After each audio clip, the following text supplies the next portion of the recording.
অবশেষে পরিস্থিতির চাপে পড়ে অষ্টমঙ্গলায় ঝিলের বাড়িতে আসতে বাধ্য হলো সাক্ষ্য। বন্ধুরা, ভোলে বাবা পার করে তা ধারাবাহিকের আজকের পর্বে দেখানো হয়েছে ঝিল তার টিমকে নিয়ে মঞ্চে ওঠে গান গাইতে। আড়াল থেকে সাক্ষ্য ঝিলকে দেখে মনে মনে ভাবে, মনে হচ্ছে এক ঝাঁক তারা জ্বলছে নিভছে। এদিকে ঝিল মঞ্চে ওঠে তার নিজের কিছু কথা বলে। ঝিল দর্শকদের উদ্দেশ্যে বলে, আমরা এর আগে কখনোই এমন গান গাইনি। আমরা অন্য ধরনের গান গাই, যেই গানটা আমাদের লড়াইয়ের গান, আমাদের বেঁচে থাকার গান। সেই গানের কথা সুর সবটাই আমাদের কাছে সহজ মনে হয়। তবে হ্যাঁ, একটা গানের দল চালাতে গেলে শুধুমাত্র এক ধরনের গান গাইলে হয় না। আর সেজন্যই আমরা এবার নতুন চ্যালেঞ্জ নিয়েছি। আমরা এবার অন্য রকমের গান গাইব, যেই গান আগে কখনোই গাইনি। তবে কিছু সময় আগে আমরা একটা কথা জানতে পেরেছি, আমাদের এই অনুষ্ঠানের একজনের স্পন্সর আছেন। আমরা তাকে উদ্দেশ্য করেই বলতে চাই, যেহেতু তার নামটা আমরা কেউই জানি না, তিনি নিজের নাম জানাতে চান না। তবে হ্যাঁ, কখনো যদি আপনাকে সামনে থেকে দেখতে পাই, অবশ্যই মাথা নত করে আপনাকে প্রণাম করব। এর আগে কখনোই আমাদেরকে কেউ সাহায্য করেনি, আপনি আমাদেরকে সাহায্য করেছেন, সেই জন্য আমরা আপনার প্রতি কৃতজ্ঞ। কখনো যদি আপনার কোনো উপকার করার সুযোগ আসে, যদিও আমাদের ক্ষমতা খুবই সামান্য, তবুও আপনি শুধু একবার ডাকবেন, আমরা হাজির হয়ে যাব। ঝিল নিজের অজান্তেই সাক্ষ্যর প্রতি কৃতজ্ঞতা প্রকাশ করে। ঝিল নিজের অজান্তেই সাক্ষ্যকে প্রণাম করে। এরপর দেখানো হয় ঝিল তার গান গাওয়া শুরু করে। ঝিল রবীন্দ্রসঙ্গীত গায়, আমারও পরানো যাহা চাই, তুমি তাই তুমি তাই গো। ঝিলের গান শুনে উপস্থিত সবাই মুগ্ধ হয়ে যায়, এমনকি সাক্ষ্যও মুগ্ধ হয়ে যায়। সাক্ষ্য চোখ বন্ধ করে ঝিলের গান শোনে, যেন সাক্ষ্য নিজেও গানের প্রত্যেকটি কথা অনুভব করছে। অন্যদিকে গান গাওয়ার সময় ঝিলেরও বারবার করে সাক্ষ্যর কথা মনে পড়ে। সাক্ষ্য ঝিলের সেই কাছে আসার মুহূর্ত, সাক্ষ্যর কথা মনে পড়ে, সাক্ষ্যকে অনুভব করে ঝিলও যেন মন থেকে গান গাইছে। ঝিলের গানের প্রত্যেকটা কথা যেন তার হৃদয় থেকে আসছে। ঝিলের গান শুনে ঝিলের মা মিলিকে বলে, মিলি দেখ, তোর বোন কত ভালো গান গাইছে, সবাই তোর বোনের গান মুগ্ধ হয়ে শুনছে।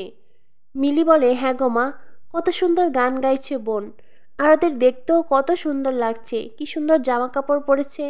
মা, ওদের জামা কাপড় কি ওদের কাছ থেকে নিয়ে নেবে?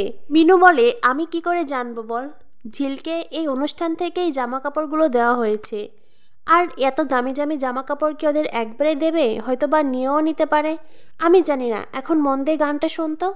এরপরে সকলে মিলে ঝিলের গান শোনে। এই নির্দিষ্ট সময়ের পরে ঝিলের গান গাওয়া শেষ হয়, সবাই হাততালি দেয়।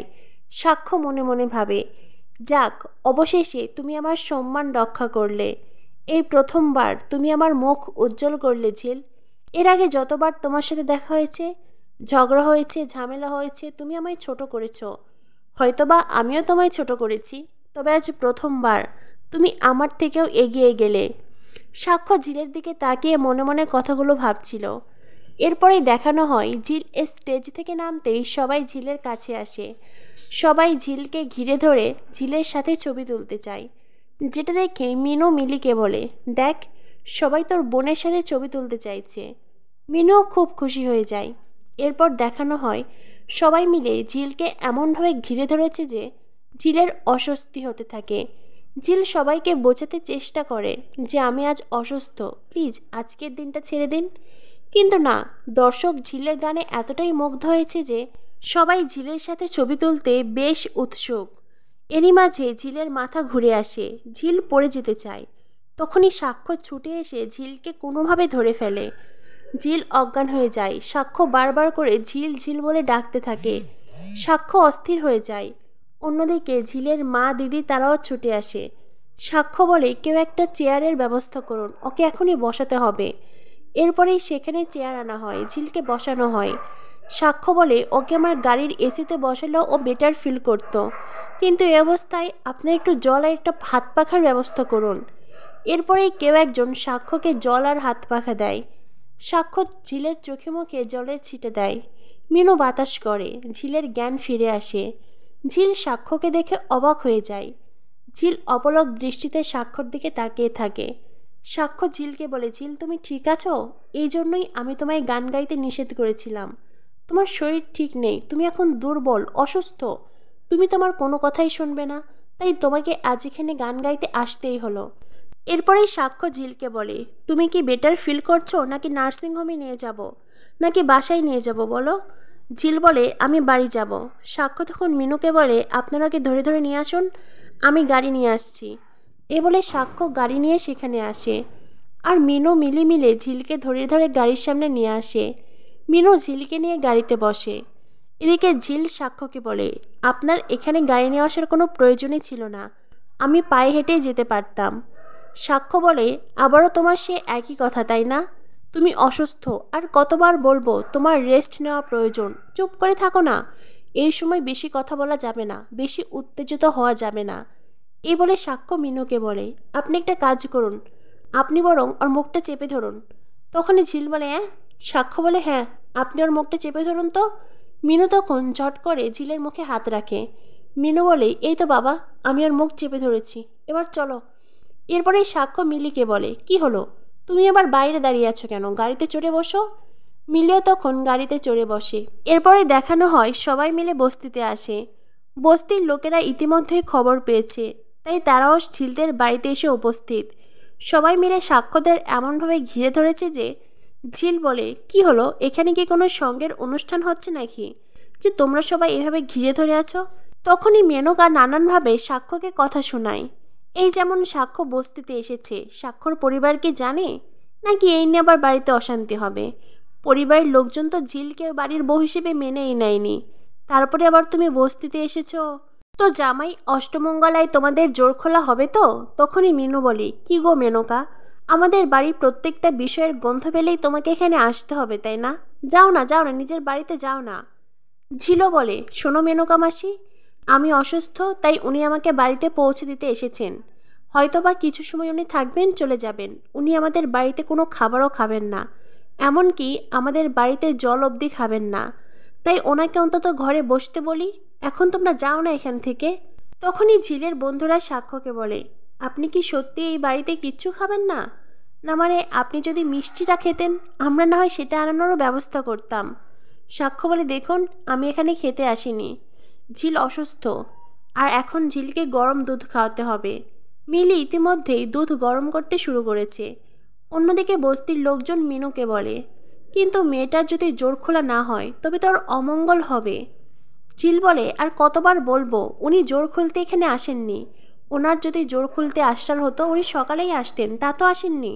তোমরা বারবার এমন কেন বলছো বলো তো? বাড়িতে অতিথি এলে তোমরা কি এভাবেই হামলে পড়ো নাকি? যাও না এখান থেকে।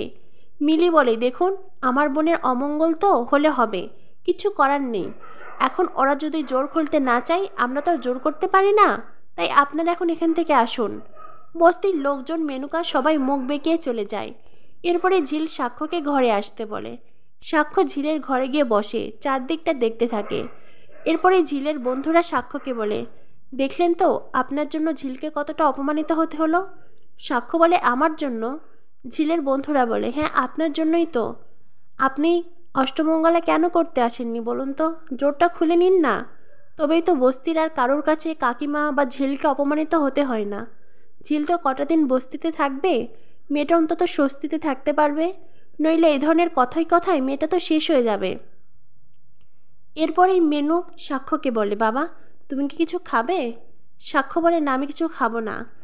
মিনু বলে, হ্যাঁ, সেটা তো আমি জানি, তুমি এ বাড়িতে কিছু খাবে না, কিন্তু কি বলো তো, এতকাল তোমাদের বাড়িতে ছিলাম, কত কি খেয়েছি, তুমি প্রথমবার আমাদের বাড়ি এসেছো, তাই এতটুকু ভদ্রতা তো করতেই হবে বলো। তাই জানতে চাইছিলাম তুমি কিছু খেতে চাও কি না।